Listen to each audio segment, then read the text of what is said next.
space, long and all over space.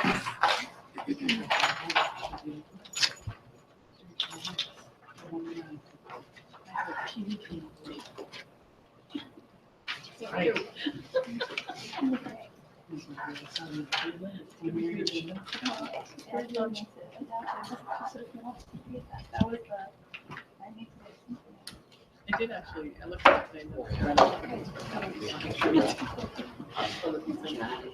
I don't look at it.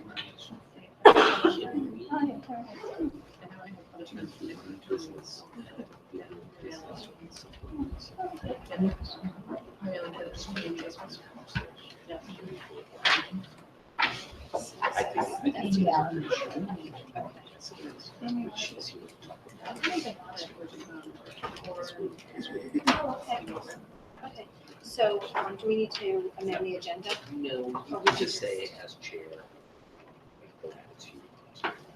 Change the word. Okay.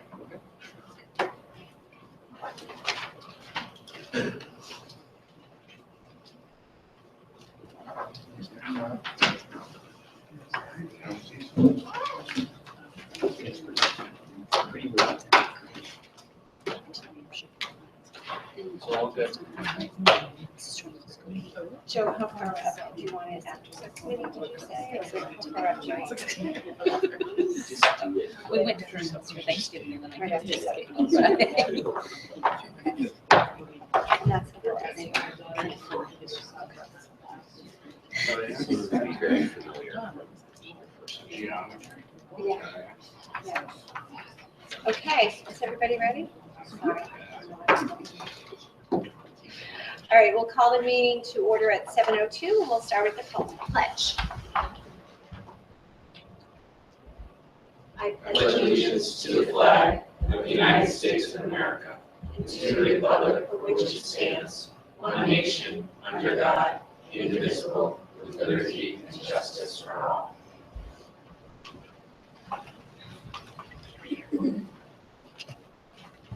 Okay, so we'll start the meeting with an approval of the agenda, so I need a motion. Motion to approve the agenda? Second. Any discussion? Okay, all those in favor? Aye. Okay, it passes. I need a motion to approve the open session minutes from November 14th, 2016. Make a motion to approve the open session minutes of November 14th, 2016. Second. Okay, any discussion? Did anybody have any issues?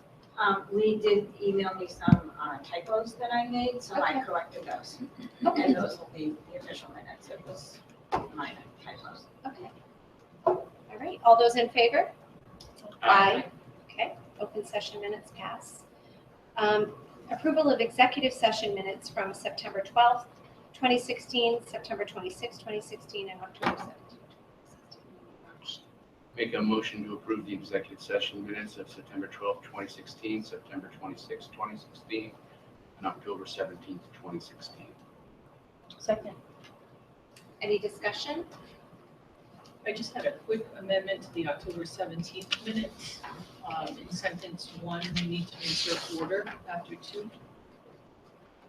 Oh, okay, And then in the second sentence, we need to indicate the reason for remote participation according to Mass General Law. So due to geographic distance would be the appropriate Oh, okay. phrasing there, because Phil participated remotely. We have to state the reason why he was participating remotely. And it's got to be recorded in minutes. So that's it Okay. from me. Okay, I will make those changes. Thank you. Okay. So with those changes, all those in favor? Okay. Moving right along to student comments. Emily. Hi. So this last week we had FAST, which is the Faculty and Students Together event. It was really fun, really good success. It takes place the day before Thanksgiving on the half day. We had the motivational speaker David Flood, and he talked about dignity, respect, and school climate. So pretty much he said to respect the adults in the building. His big motto was don't let anybody sit alone. So like at lunch and stuff, he really promoted positivity and like kind of a school community. It was really nice. Then the students broke up into smaller groups, played a lot of different games, kind of worked on team bonding. A lot of good communication skills, a lot of good leadership skills came out of it. It was really nice. We had a successful mannequin challenge. So for those who It is don't know very what that is, impressive. it was, Yeah. we all like Is stood it posted? still. It is posted. It's definitely on Twitter. I retweeted it. It's on my Twitter feed. It was a solid, I want to say, a minute and a half, minute 45 of all the students in the auditorium, in the gym rather, during the pep rally. So pretty impressive, whoever pulled that off, orchestrating Who that. coordinated? Student council. Student council. Yes, it was officially posted onto the student council Twitter page. So Neat. you know, look at it. It's on there. It's really nice. Besides that, the seniors won per usual, and they raised $1,614.59, and it was all donated to the Dana-Farber Foundation. So that was really nice. And then on Thanksgiving Day, the next day, we had the Battle of Pleasant Street, which is the football game between Nipmuc and BBT. And for the first time ever, it was like hosted here at Nipmuc. So it was really nice, really cool. There were a lot of people, a lot of money, and Nipmuc won, so that was really nice. Next, the Nipmuc winter sports season began today with indoor track, girls basketball, and boys basketball, I believe. The Nipmuc cheerleading team is set to start sometime next week, I believe. But I'm very excited because a lot of girls are doing that. Besides that, this Friday night, December 2nd, is the annual High Honors Dinner, which will take place here at Nipmuc. 126 students qualified to attend, so that was really cool. That was a very high number for us this year. And they received high honors all 4 terms of the 2015 to 2016 school year. The guest speakers will be Lauren Mazzone from the class of 2008 and Lindsay Mazzone from the class of 2010.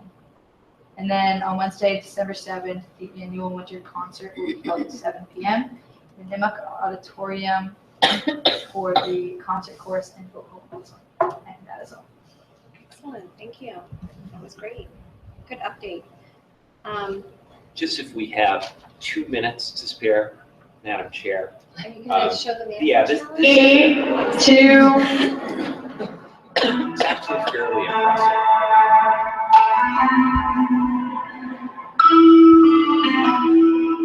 Like needles in the city, immediately confiscate the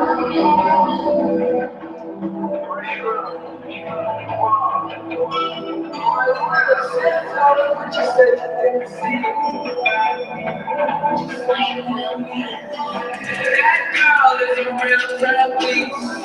Small world, all the friends know me. Young boy living like an old piece. Cash watching fall slowly. Black girl still trying to get it. So here, in the street. They lose it when the DJ drops the beat. It's so cold now, what if we were not thinking? Then you want to be mad. There is nothing to expect. Let me the cream seats in the bigger rockin' chocolate and lizards like to see them spread. Equal to the river, to the club and let them party on the table screaming. Everybody screaming, like clockwork, I'm blowing all. Get some more.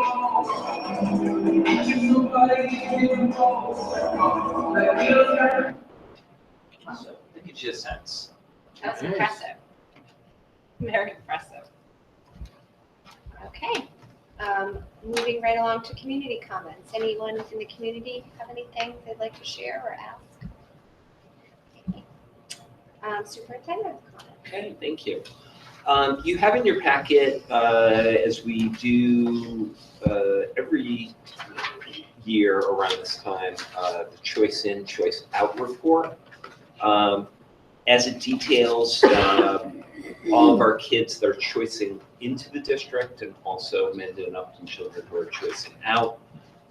Just statistically, this year we have a grand total of 162 students choicing in. That's an increase of a little more than 10%, about 17 more kids than choiced in last year. And we have 49 students choicing out, which is a decrease of 7 students versus last year. So those are both positive trends, but as I said before when we discussed October 1st enrollment, this is something that we've got to be very careful and very vigilant about, in the sense that we like having students choicing in where it makes sense, where it enhances our numbers, but you don't want to get into a situation where you're using too much choice. The general trend is a general decrease in enrollment and will continue, barring some kind of major economic expansion over the next 5 to 10 years. So it's something that I think right now we're very much in the sweet spot as far as our numbers, but we've got to watch this very carefully. Any questions on that data? Okay. Second piece is something in years past that I haven't highlighted, and I think these are efforts that have happened across the board over the last several years, but I think some commendable work has been going on in all 4 of our schools, particularly to coincide with the holiday season. We received some really nice press attention for last Wednesday. MISCO's 8th grade orchestrated for the 2nd straight year their annual Walk for Giving, where the entire 8th grade student population and the staff walked to Clough and back. They high-fived all the kids, and in the process, from donations, in some cases from students and their families, they raised $1,300 for the Misco Hill Giving Tree Project. And I think the real significance is a lot of work goes on quietly within the school to help out families within our 2 towns, families that are in need, particularly them during the holiday season.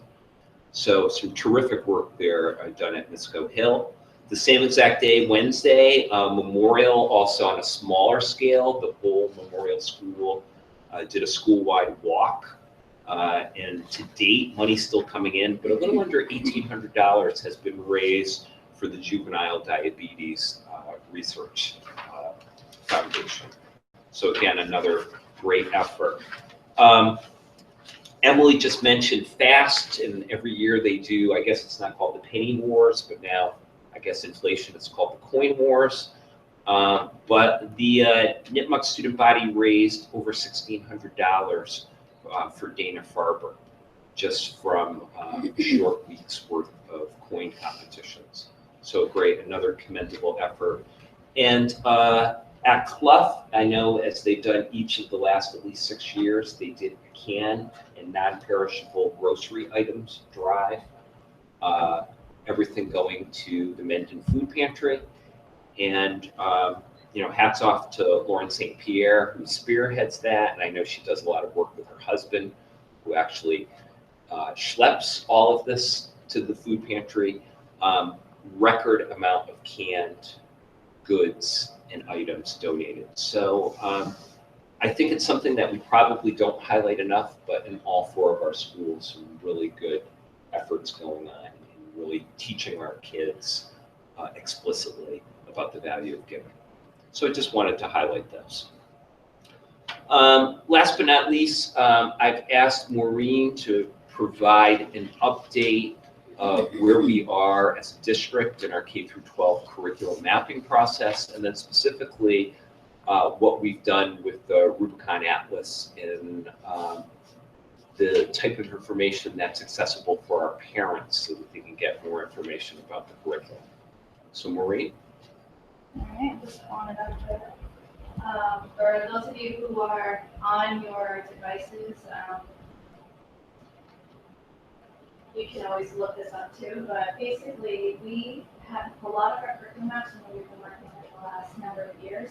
They are live on the website, and the first time we started to talk about it was at one of the curriculum nights, and parents were really excited, and we realized we haven't really publicly come out to kind of say this is where you can, as parents, community members have access to it. So I'm going to show you how you get to it. So on our website, under academics, if you just click on district curriculum, it's going to bring you directly to the public site that's on Atlas. We have a back end,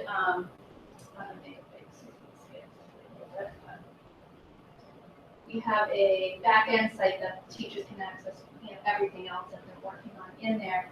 But on this main page, and I'm hoping people, the first time that they use it, they'll read through, and I'm not going to highlight all of it here, but what it does, it just gives an overview for people who might not know about what's on the mapping website, our process for using backwards design, when you're looking at a curriculum map, what you're going to actually see.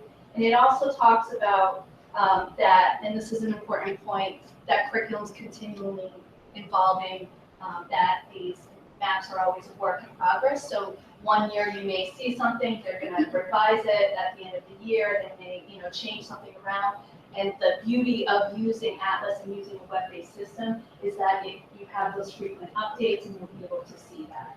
So any of the curriculum maps that are currently public have gone through a whole cycle of writing, but also review, where they've gone through a process for a couple of reviews so then they can be posted. So there are some that maybe are close to being publicized, but they're not up on the website yet because they've made some changes. So for example, if we have big shifts in standards, if we, at the elementary level, we've had a shift in some resources, and that means we're going to go back and kind of realign our timelines with some of those maps. A few of the things I put on this page, which we had developed over the last few years, were our vision of curriculum mapping, what we believe about it. So hopefully that further kind of communicates what this is all about. And I have directions here of how to navigate the system that someone can kind of walk through. But I'm just going to show you briefly how the quickest way to go to look up some curriculum. So you go to Browse, and you click on Curriculum Maps. And then when you get to this page here, all of these are the maps that are public, obviously. And here, just make it big so you can see. So what you do, on the left-hand side where the filter is, so I'm just going to show you how you could look something up. On the left-hand side, you just pick what school you might want. So I'm actually going to show you the elementary science, because that's what everyone was really excited about tonight, because we wrote that last year. And it's aligned to the new standards that just came out last year. So I did elementary.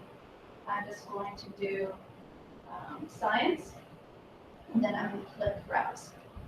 And so when I get to this page here, you can see we have K through 4 science. So I'm going to pick, I'll just pick grade 4 science. And so the first thing that you see, and I'll blow it up a little bit for you here, you have the overarching curriculum map. So it'll have the unit title, then the learning standards right there for that unit, the essential questions, enduring understandings, content, and skills. Now, if you wanted to see kind of a quick overview, make it smaller, you can go through and say, oh, I want to quickly see what's in that course. But what I like is this view. When you click right here on the actual unit, it kind of brings you into one unit where the standards are all at the top. And then you have, and I've shown this to you in the past when we were working on it, you can kind of see it all aligned here. I know it's too small to see just what it's projecting on the screen, but if you have access on it, you can look that up. So it was really interesting when we presented it to some of the parents at one of the curriculum nights. All the parents were like, I can't, so you're telling me I can go in and I can start to see the grade level standards. And it was really exciting to say, yes, you can. And that's always been a goal from the moment that I was hired. It came in and we have to, we're going to be redoing our curriculum maps, but I'm really proud of the work of all of the committees and all of the teachers, 3.5 years since I've been here of work of doing this. And that's a lot, particularly at the elementary level where you have 2 grades or if you have numerous teachers on one math. It's been a lot and they learned a lot about the process, but really it's becoming part of what we're doing. And it's really nice to see they're familiar with the system, familiar with the format. And so now we have goals this year to add more in there. So some of that, you'll see a lot of the electives are not in there yet. A lot of cases are the singleton teachers that teach multiple courses. We really focused in as our goals to do the core courses to get that in K through 12. And so now we're just going to keep revising that and adding that. So what they're working on this year, and it started last year, they're working on, this is called stage 1, which is what students are should be able to know and be able to do. So the what of the learning.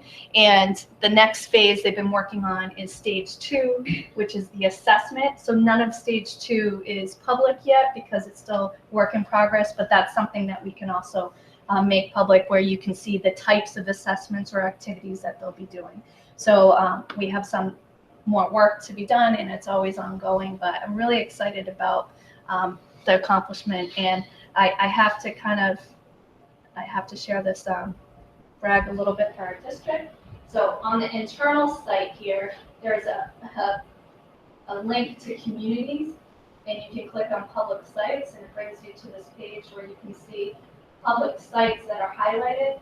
And so you can see with all these international schools, there we are, Mendon-Upton, Mass. So you can have access to our site. So people who are in the system working on it in other towns can go and look and see any of our publicly posted curriculum maps as an example or to follow along. So that's very exciting too. So I don't know if you have questions, but just a quick overview. You can go in and play around and click on the different ways to look at it. I also opened up the reports feature where if you were really looking for, really wanted to dive deep into, more details or vertical or some content, you can run a report as well, just like we can on our end. So how complete would you say it is now? I would say, all of the core courses are in there, K to 12. So math, ELA, science, social studies, we have world language.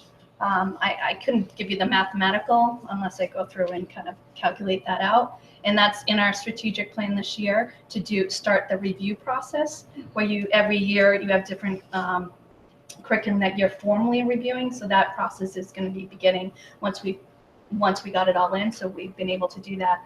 So I would say, I don't want to give you the wrong number, but all of those core courses are in there. Okay. Math isn't public right now at the elementary because it's done, but we're going to be revising it with our Go Math. And so we don't want it to be confusing to have some different information aligned to some of the older materials. So that's something we're going to work through. And we did the same thing with ELA when we switched to Wonders. So that's going to be a shift that's in there. So it's mostly the electives that are the next group that have to be in. What about the AP classes? Oh, AP, we didn't prioritize AP classes. That's a great question for putting in there. And the reason why we didn't is because all the teachers have to already submit an AP syllabus that has all of the coursework there. So we have that, but we didn't make that a priority because we already had written curriculum for that to put it into the Atlas format. We made a priority to have it be all the way up, especially through all the MCAS years up through 10th grade as a first step. So it's on the list, but it was later on the list. We want to make sure we had all the core courses. So right now, the math is what's not live? Are there The elementary. The elementary math? Correct. Everything else is live that Yes. you've put in? Yes, like 6, 7, 6 and up. I think almost every one of the math courses at the high school is in there, except for there may be one, if I'm remembering, that was a newer course that they were working on last year.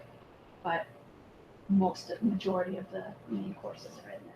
And does that include, like, in middle school, how they have honors classes? Like, there would be a differentiation between like a traditional math class or WEX versus honors WEX?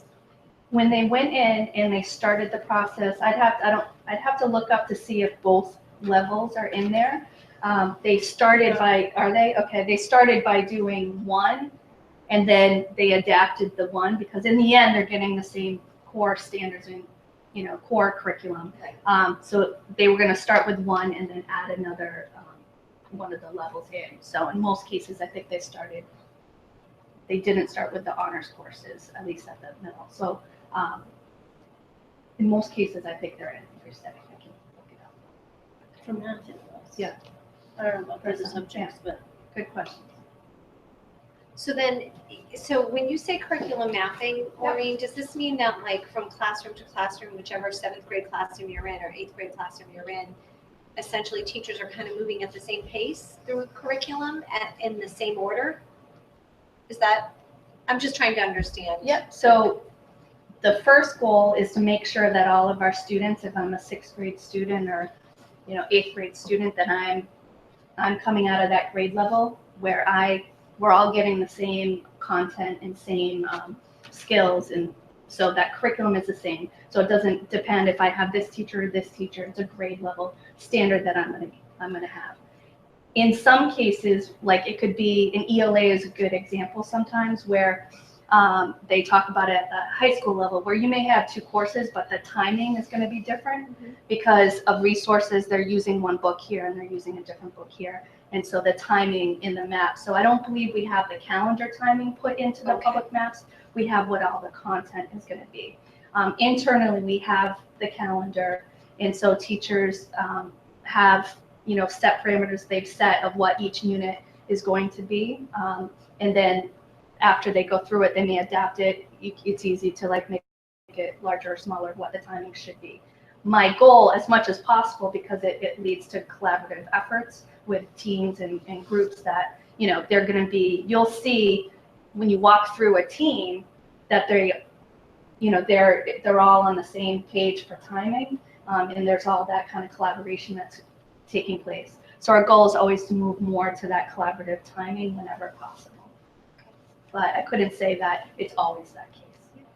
But it's pretty exciting when it is, when you can match up and you have the curriculum guide now, and you can go through the classroom, and I can walk classroom to classroom, and I can see this what they're teaching is the content, and it's all aligned to the timing, which is really powerful when you're coming in as an observer to be able to do that. And I did that today, and looking up, walked through some history classes and looking up to see what unit they're in and what the objectives are and how that matches up when we enter a classroom. Well, thank you. Yeah. Any other questions? All right. Thank you. Okay, moving right along to subcommittee updates, policy subcommittee. we met tonight, right before this meeting, to review a few things. Jay's put together a guideline for student activities accounts that we be bringing forward for everyone to read after we've digested it a little bit more. We also will be bringing a first reading for the crowdsourcing websites. So a slight change that we're making to that policy, adding a little more clarity to that policy. So that will be going. We'll be bringing that forward for a first read on December 12th. Okay.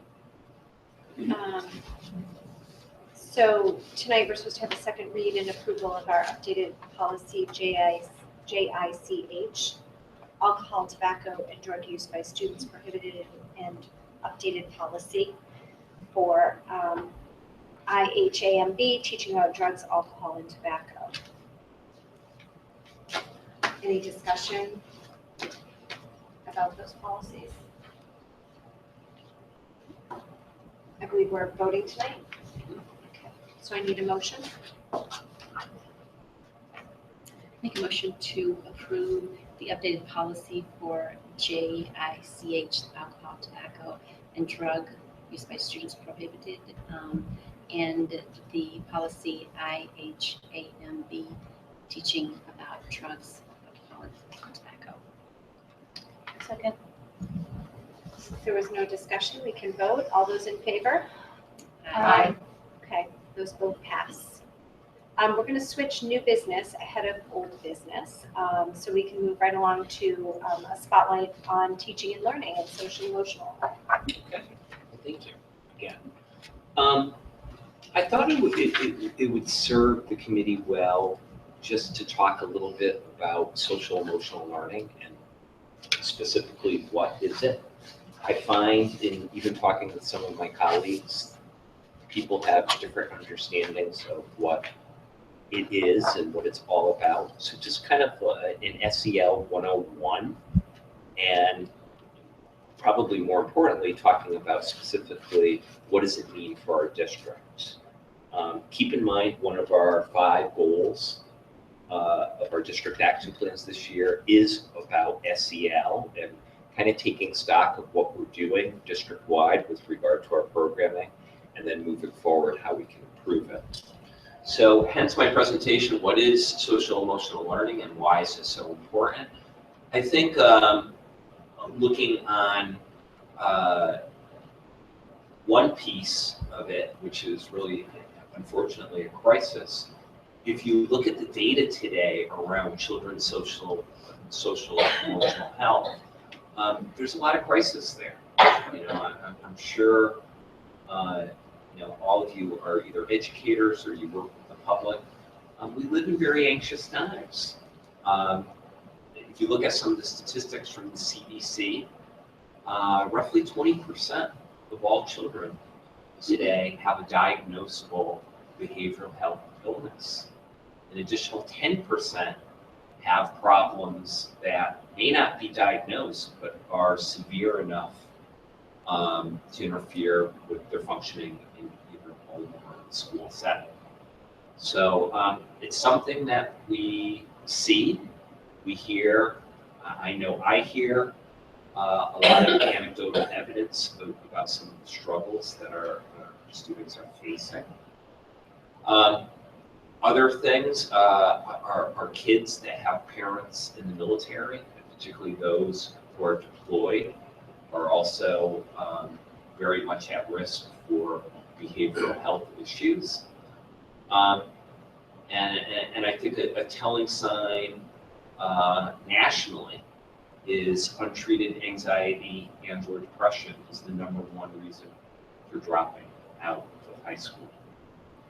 What do we see? And you know, when we present the Metro West Health Survey data, we see the data around what happens as students get older with regard to alcohol and drug abuse.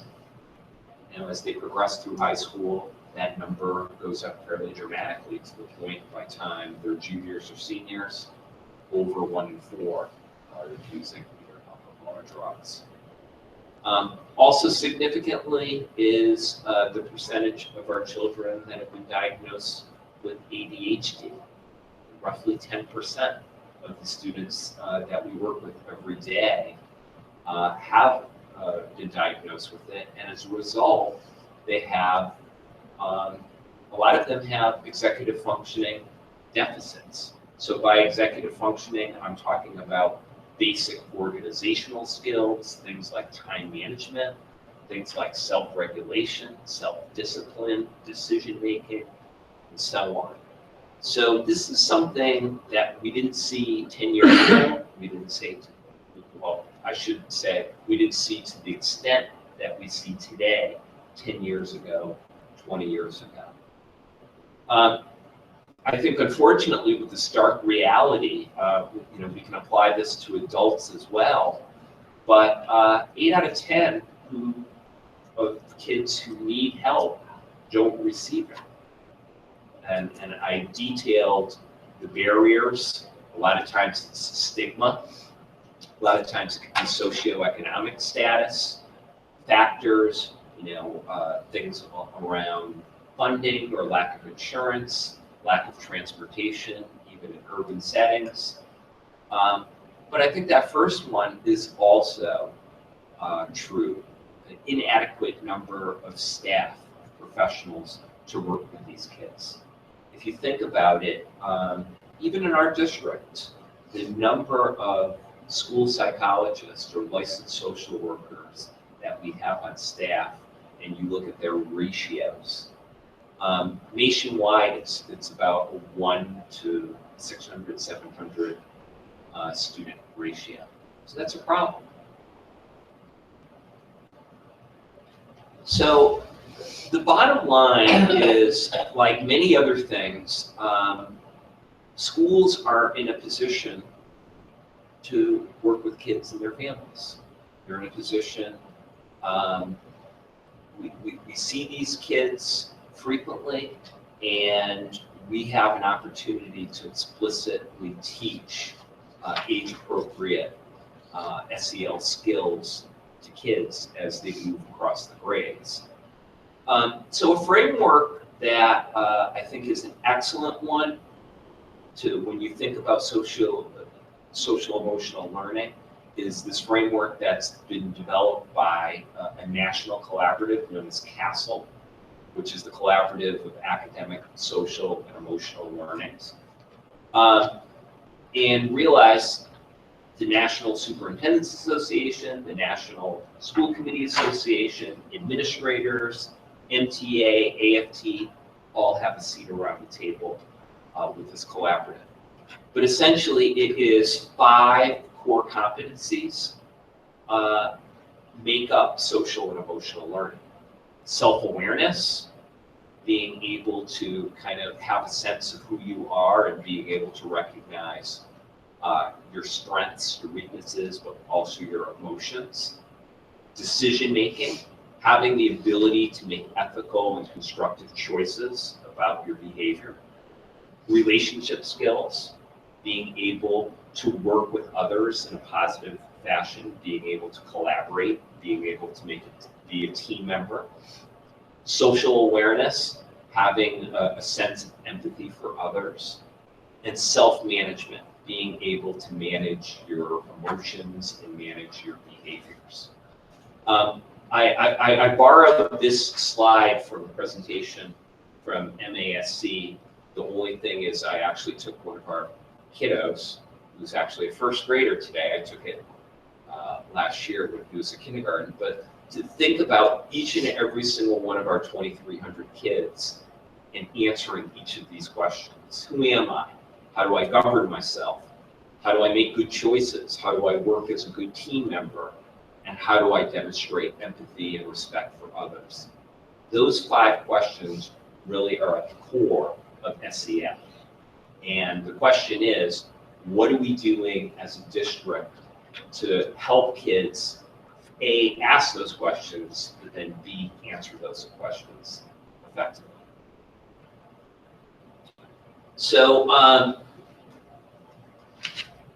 CASEL has done a lot of work with regard to looking at research-based SEL programs and what are their benefits. Just really briefly, I looked at 3 different things that CASEL talks about. Within the last couple of years, CASEL has done a meta-analysis where they kind of take 213 different studies on SEL and boil them down. If you take all 213 studies, you're talking over 250,000 students. And they looked at both quantitative and qualitative outcomes as far as performance. On average, you're talking about an 11 percentage point increase in outcomes in things like standardized testing, SATs, state assessments for students who were enrolled in some type of SEL programming versus their peers who were not. They also looked at other positive qualitative outcomes, things like better classroom behavior, better self-esteem, better self-management, a stronger ability to deal with stress and depression and so on. Another study that CASEL puts forward, which I think is kind of interesting, a 19-year-long study that was commissioned by joint institutes. The Brookings Institute, which is kind of a political junkie, you know, Brookings leans left, and also the American Enterprise Institute, which very strongly leans right. They committed for a 19-year study following, started with 1,000 kids, it was down to 753, of kids who who got research-based SEL programming, okay, in kindergarten. What happened to those kids as they went into adulthood? Positive outcomes with regard to employment, with regard to substance abuse, behavioral health, criminal activity, and so on. So again, it's something that pays off. Very similarly, last year, Columbia University did a study just looking at return on investment. So for every dollar that school districts put in to SEL interventions, what's the payoff? Payoff is $11 for every $1. And the methodology gets into, well, gee, what happens to these kids? Are they going to be gainfully employed? Are they going to be accessing social services and so on? So that's part of the methodology, but I thought that was interesting as far as looking at the return on investment.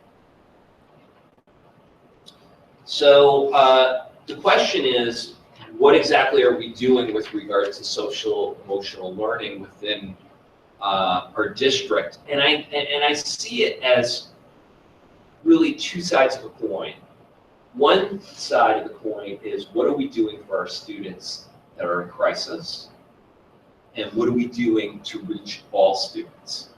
So on the first side, we have fairly well-established RTI, or response to intervention processes in place. Each of our 4 schools has student support teams which meet on a weekly basis to essentially talk about kids and to talk about where some of our students may be struggling and what type of resources, what type of interventions can we put in place for them. I think we've done a lot recently with regard to wraparound services, creating formal partnerships with places like Riverside Community Care, Family Continuity out of Whitensville, and Community Impact of Milford. In many cases where they're actually coming into the school and providing counseling services for our kids. And then that other side of the coin is, what type of proactive programming are we putting in place to promote social emotional learning? Okay, a lot of it is happening very positively at the elementary grades. We've been doing for years the second step curriculum, which has recently been rebooted. I actually have an example of a poster. You would see posters like that all throughout Clough and Memorial, teaching kids active coping strategies. We've also had in place for a number of years the Rachel's Challenge program, both at the middle school and high school. Its permutation at the elementary grade is the KCR Club, KCR standing for kindness, caring, and respect. We've done a lot here at the high school with regard to our advisory program and having a formal advisory curriculum. And same thing with our wellness curriculum. As a matter of fact, Carrie Fagan is here. I'm going to turn it over to her in a few minutes to talk about what we're doing with regard to Wellness Week. I also put health screenings and consultations. I think our school nurses are a real first line of defense in working with students and their family. And I think we also have a lot of our co-curricular and extracurricular activities that directly speak to social emotional learning. So Maureen. So when we were at, I don't know if any folks ever at MASC, remember some of the presentation that they talked about. But one of the presenters spoke about was having a systemic approach. And so in a lot of cases in a district, you may have, a number of great things happening, but do we have alignment or continuity between them? Or have we identified gaps where we need to fit in those gaps with either additional supports or curriculum or personnel? And so their recommendation, I kind of stole, I'll admit openly, and I stole some of their ideas and kind of adapted it to our district. But the first thing they said that a district should do is to identify the leader's commitment to SEL improvements. This is something that when the leadership team came together, we discussed the importance of looking at this as one of our, some of our action plans that we wanted to focus in on. There's also a lot of alignment across the state, as you know. And we already have the wellness committee, but we thought that that might be an avenue for also looking at, we started to talk about it last year as well, to talk about some of the, become a little bit more SEL focused in some of our conversations and research and resources as well. So in doing so, one plan for that committee could be to look at what is our shared vision moving forward. So we have all these great things, but what we want to identify as some areas for improvement over the next few years. And so a piece of that would be to assess, they recommend you assess your current needs. So, what do you have, what programming do you have, and maybe look at other districts, what they have, and evaluate and see, okay, what is missing? Is there anything missing or resources we want to add in? We also want to look at organizational readiness. How are we talking to staff? For example, our counselors are well equipped and they're, living and breathing this all the time, but have we provided resources or talked about vision or support with our staff? And then you identify the next steps would be identify action steps, address gaps, start to implement new programming and action steps, and in the end, look for some improved child outcomes, just like Joe was talking about in previous slides. You're going to see support in other areas as well. All along the bottom, you have ongoing PD resources and support. And so I wanted to, again, highlight some of the things we've already done since this was a focus heading into the school year. So if you recall, and I know I talked about this before, so I won't dive too deep into it again, but we began the year with a kickoff event. We had Dr. Richard Lavoie, and he talked about more points related to his book, The Motivation Breakthrough, but he also did another workshop that was obviously related to ADHD and supporting students. But we had a few workshops on that opening day that was a great kickoff to some of the talking about the SEL programming that we might want to learn more about. Then recently, I talked about this, I think, leading up to the day, but on our November PD and November 8th, we worked with a number of other districts in the Blackstone Valley, and we collaborated with the Curriculum Council Consortium, rather. We collaborated to put together a PD day for a number of our districts. So there are about close to 500 staff members that were out of that. We hosted it at Uxbridge because it wasn't an election site. We had more than about 55 or so different sessions that were offered, all to the max of 25 to 30 people in each of the rooms for the most part. What I did is I pulled out some of the titles of the various workshops that related to SEL. So in our planning with the other leaders in other districts, we came up with kind of a wide variety to sort of meet the needs of all of our staff members. So you can see up there, supporting transgender students, we had RTI, we had some flexible grouping, inclusion, classroom strategies, social thinking, and the biggest hit of the day, according to the PD and our PD committee tomorrow, so we're talking about this, but was Nancy Clement's social thinking. They loved her and wished that we had her for longer than 1 hour keynote that we had her. She talked about different social thinking and started to get into some strategies, but as a keynote, she didn't really dive too deep into strategies. So we did have a follow-up session with another instructor, but It was a great day. Some really positive reviews, kind of mixed on different presentations. Some liked some better than others, but they thought that this was exactly what I was looking for. But overall, I was really pleased that we had such a variety for our staff on that day. And then moving forward to the March day, I'm really excited about that day as well. We were able to secure Jessica Minahan, who wrote the Behavior Code and Behavior Code Companion, and she has been going to numerous school districts. She spoke at MASC on Friday at the conference.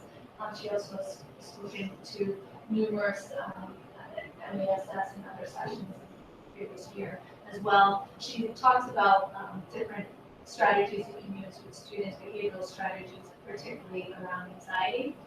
And we have a workshop presenter secured for that day as well, Sarah Ward, who's focused and she's an expert in executive functioning. And she does a lot of parent workshops. I've been to that. Just as a parent, I found out she was presenting somewhere and went there to learn more. And seen her at different areas for teachers. She's excellent. Almost to the point where she has so much information she wants to share. You could probably spend a whole week and still she'd have a lot more to share with you. But we're excited to have both of those on that day to follow up with some of our other this year to share that out.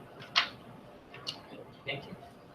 So in closing, I have just 3 thoughts that kind of I feel like tie everything together. And first is a quote from Castle, which says, despite their importance to education, employment, and family life, the major educational and school reforms of the K-12 system over the last few decades have not focused sufficiently on the socio-emotional factors that are crucial to learning. I couldn't agree with that statement more. If you could think about your work either as an educator or as a school committee member, for the most part, what do we occupy ourselves with? Standards, curriculum, accountability, academics.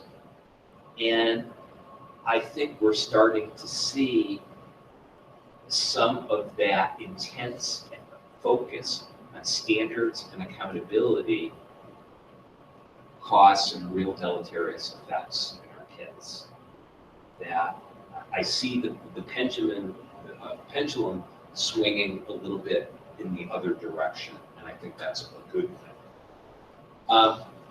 Castle did last year a fairly comprehensive survey of over 10,000 teachers, and statistically 93% of teachers believe teaching social emotional learnings is either very or fairly important.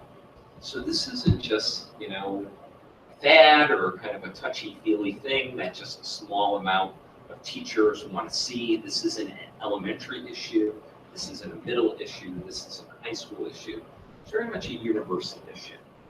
I'm proud to say that within this district, I think our teachers very much feel that way. They feel very passionately about this is something that we need to give greater attention to. And then last but not least, I find it kind of interesting. Every year for the last 3 years, now 4 years, Blackstone Valley Ed Foundation and the Blackstone Valley Chamber of Commerce do this spring forum. It's usually in March, and they hold it at Pleasant Valley Country Club. And what they do is they bring together administrative types from schools like myself and business leaders from the Valley. And they make us do these table talks and share. And I'm always expecting some type of epiphany of what do you really want from our kids? And what do we really have to instill in our students so that they're really employable? Every year I get the same answer.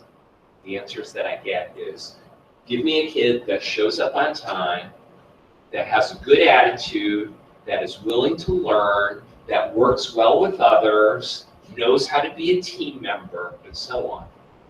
So what are they doing? They're describing what is referred to as soft skills, okay? Dependability, being motivated, being a good communicator, being a team member, and so on.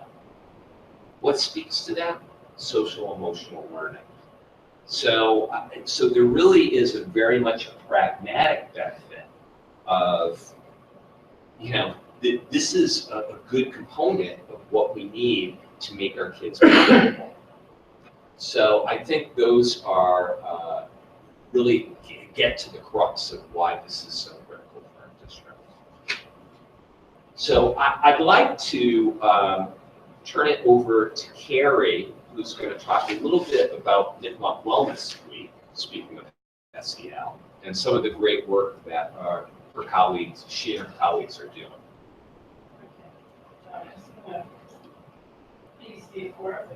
Just PDC, yeah. There you go. So, as Joe was saying, yeah, okay. So this is what I just pulled up is our weekly. So Wellness Week started, I think we're in our third year of Wellness Week, and it started, I believe, as a direct result of the first year that we did the Metro West Health Survey. One of the things we remember coming out of those initial results is that the level of stress that our kids were experiencing was really sky high, and that was, I think, probably one of the first times that we were able to quantify that. So I think we just, we're talking about how we can begin to build in some programming to help kids with this, and probably after lunchroom conversation, Wellness Week was born. So we're now in our third year of it. Basically what we do is twice a year, usually in December and April, or some version of that, we have Wellness Week. What I've got up here is our advisory, and the purpose of Wellness Week is to introduce students to a wide variety of wellness practices, stress management practices, relaxation, kind of give them an opportunity to have a little bit of fun within the school day. It's great to have a student here who might be able to speak to that. Puppies. The animals are really important. In terms of the capstone competencies, it would speak to, I think, probably the self-awareness and self-management aspect. And it's really kind of taken on a life of its own. We enjoy pulling it together. I think the kids really enjoy it. The first year, we promised them puppies for service dogs. we caused more stress. have a dog every Tuesday.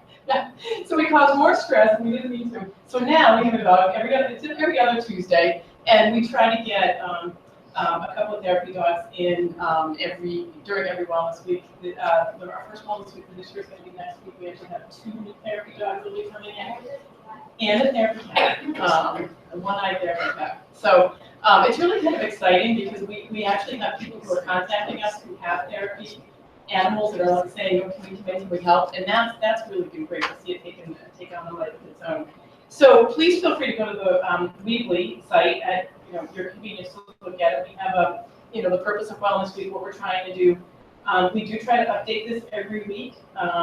And these are just some of, so the other thing that happens during Wellness Week is we have 2 advisory days. So on both Wednesday, which is a typical advisory day, then we run another one on Friday. And basically what that means is our third block of the day is shortened, and then we take a half hour, 35 minutes out of that block kids can choose some of these sessions, and it can be everything. It could be a physical exercise kind of thing. It could be meditation. It could be art therapy, music. We have video games. We have therapy dogs. But we have, in each of these descriptions, you're going to find how it ties into stress management or self-management or some sort of wellness practice.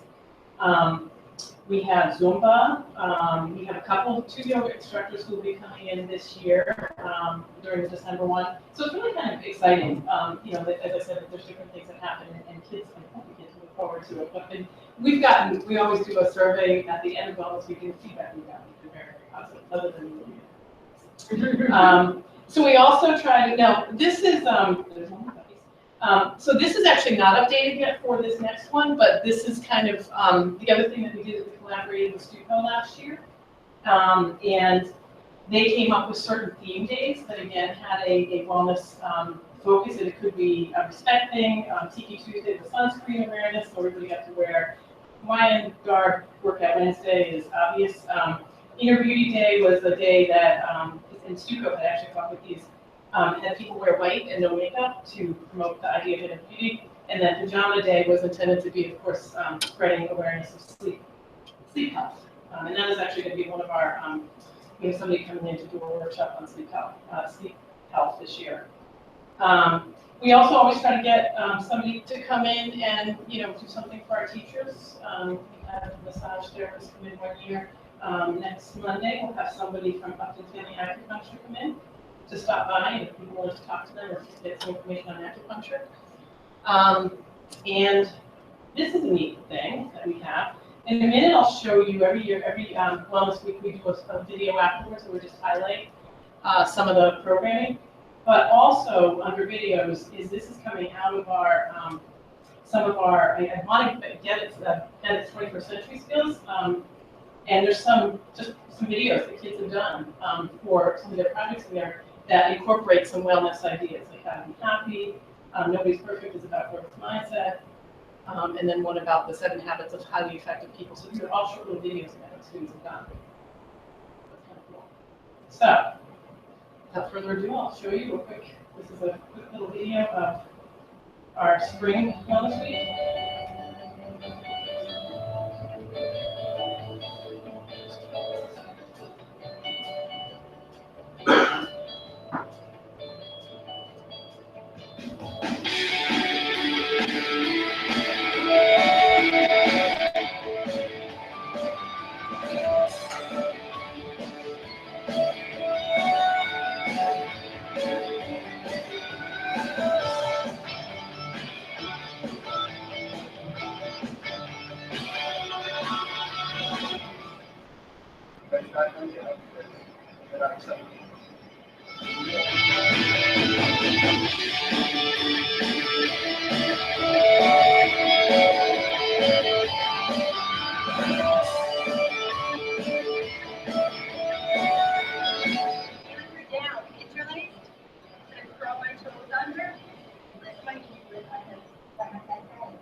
So some of the other things like advisory activities and that I didn't mention, we have a motivational speaker.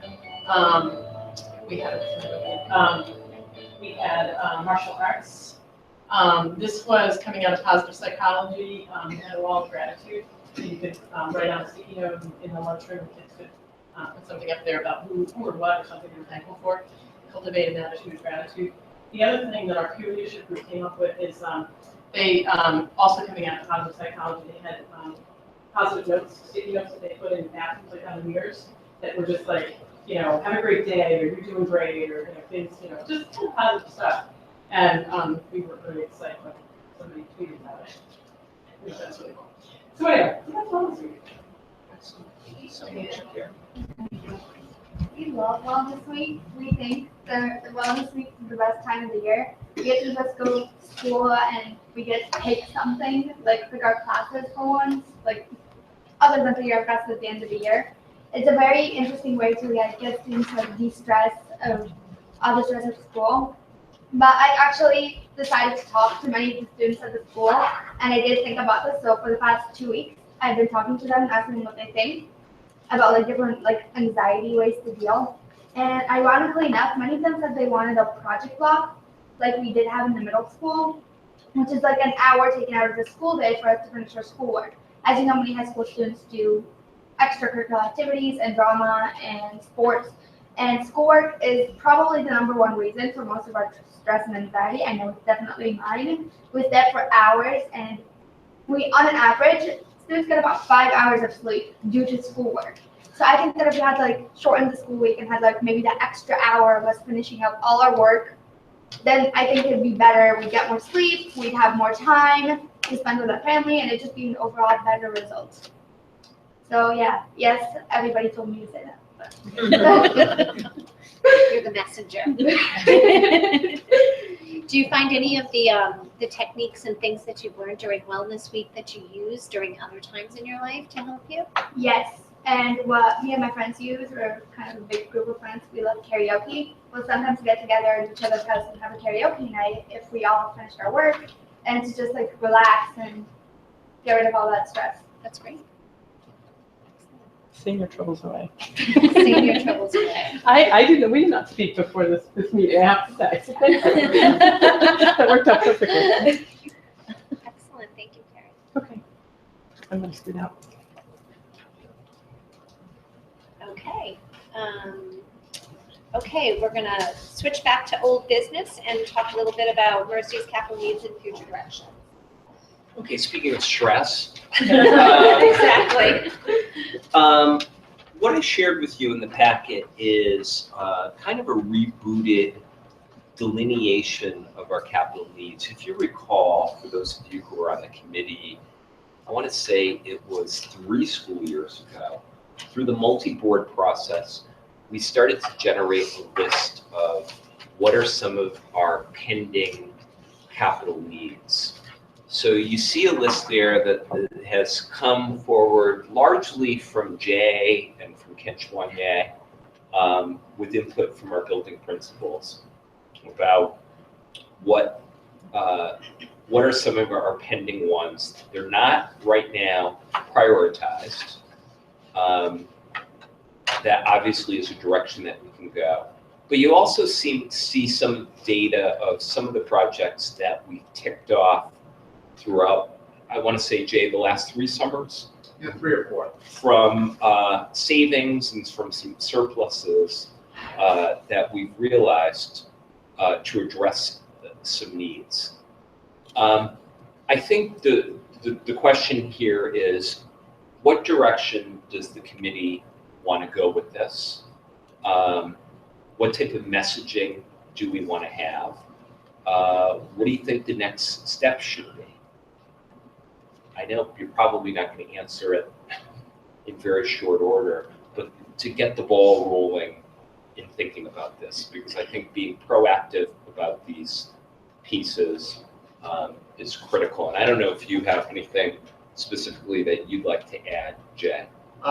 Just a couple of things. First of all, just because I left it off, under Cluck, you'll see the rubber playground flooring that was done a couple of years ago. It should be noted that Mendon paid $50,000 of that through their CPC fund, so it actually only cost the district $520. Most of the things that I think are really important are toward the top of the list. You know, major issues that I think we're going to face in the next 5 years are the roof at Nipmuc, which is going to have to be replaced. We desperately need to replace carpets in classrooms in both Nipmuc and Misco that are 20 years old now and in many ways pretty worn out. We really need to look at that 2,000 amp electrical service at Misco that was put in the 1960s. So those are things that I think are coming very quickly. The rest of the things on there, there's a lot of other things on there that should be getting done, but I would place those particular items right at the top of the list. It's something that we need to address sooner rather than later. So are these all items that have like a 1 to 5 year horizon? What do you mean by 1 to 5? Meaning that we're probably going to have to address them over the next 5 years, or the ones that I just referenced, yes. I mean, you know, chairs for teachers and desks. Desks in their classrooms, it'd be great to do that, but you know, we do have chairs that are still, they're not falling apart. You know, there's other things on here that certainly we can work around. I think those ones that I just highlighted are the ones that really we're looking at in the next 5 years. So I guess my initial suggestion would be to take the list and take the items you just highlighted and put a little more detail around them.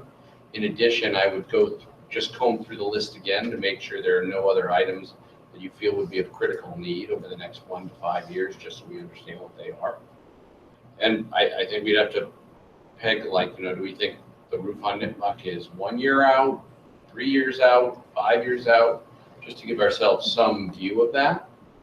Right. So that we can put that out there. And then if there are other items that are further out on that scale, what do they look like? And then I would go back, and I know, Joe, you said this hasn't been done yet, but I would go back and I would then prioritize, like, what does that really look like? What's a critical need, and how do we do that? Just to give ourselves, I think, a view of what this picture really looks like.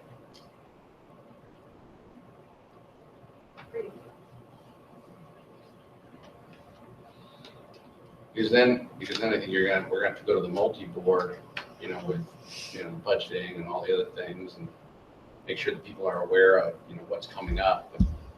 What are the critical needs? What are the the things we're gonna have to keep in the back of our head as we kind of move forward. Agreed, and I think the list that really needs a lot of careful examination is the MISCO Hill list. Some of them, I've got critical concerns, when you're talking about something like rebuild the septic system leach field, at $250,000. That could be critical. But some of these other are aesthetics, but I think the aesthetics do count for something, as far as replacement of the carpets, replacement of the lower gym floor, and so on. Think about just the K-12 Insight Survey and some of the parent comments and so on. About the facility itself. Yeah, so I think at some point we can definitely prioritize, and I've got a concern, about obviously the septic system, obviously about potential concerns about the well. But I do think the communities are going to have to make an investment in some of those basic pieces at MISCO to upgrade the facility. Because I don't see in the foreseeable future there being a several $million investment in a brand new middle school. As much as we'd like to see that, it's probably not going to happen.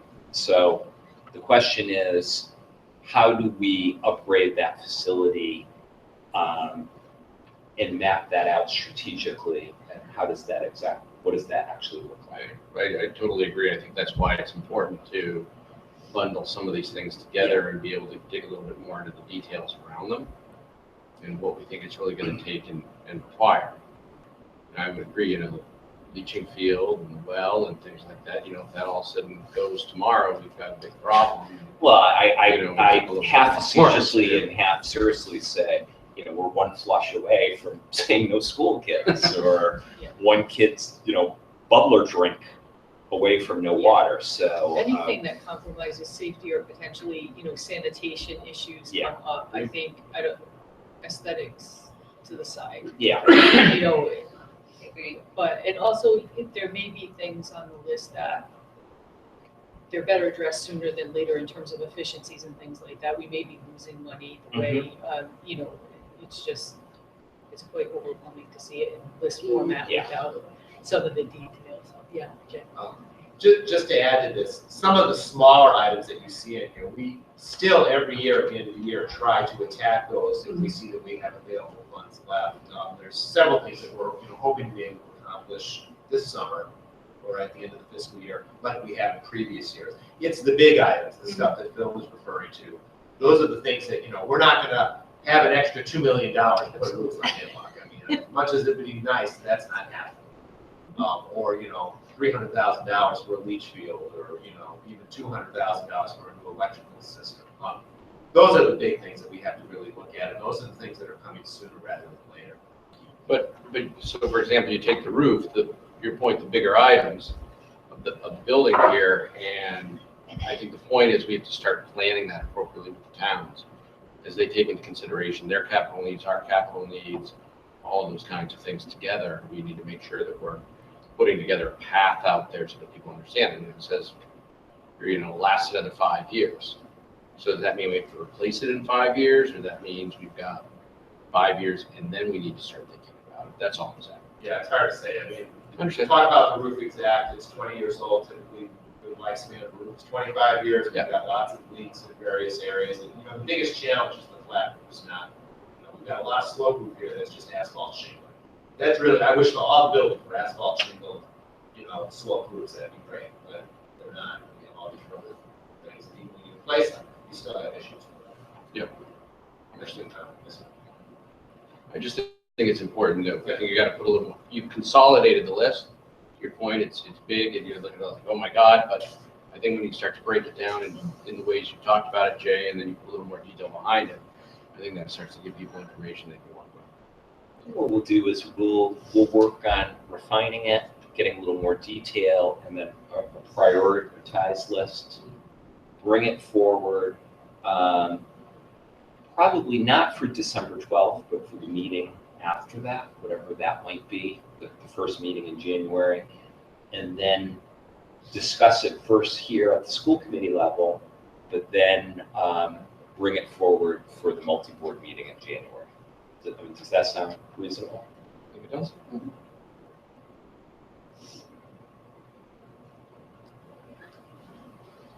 Okay. So do we have any correspondences? No, we do not. Okay. Any other matters not anticipated by the committee within 48 hours of the posted meeting? Nothing. I just wanted to bring up, we had talked about last year doing like a school committee outreach meeting.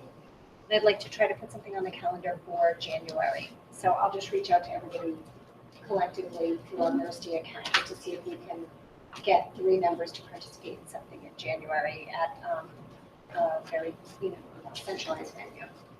But other than that, Sounds good. okay.